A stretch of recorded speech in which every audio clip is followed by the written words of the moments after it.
Hi everyone, আজকে আমরা সিমলা থেকে চলে যাব সাংলাতে। সেই জন্য সকাল সকাল একদম রেডি হয়ে গেছি। আর এটা ছিল আমাদের সিমলার হোটেলের রুম থেকে ভিউটা, যেটা খুবই সুন্দর ছিল।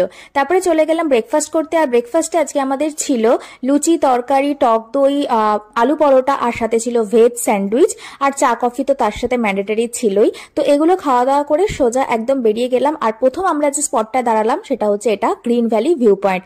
চারিদিকটা সবুজে সবুজে পাহাড়, যেটা দেখতে খুবই সুন্দর লাগছিল। তারপরে আরো কিছুটা যাওয়ার পরে করে নিলাম লাঞ্চ। তখন দুপুর প্রায় 3টে সাড়ে 3টের মতো বাজছে। নিয়েছিলাম একটা ভেজ ফ্রাইড রাইস, যেটা খেতে ওই ওকে ওকে টাইপসই ছিল।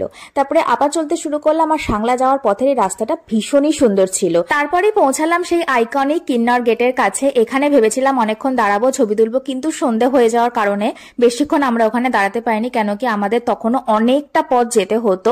টানা এতক্ষণ গাড়ি জার্নি করার পর একটা সন্ধ্যের দিকে টি ব্রেকের খুব দরকার ছিল, তাই নেমে একটু চা খেলাম।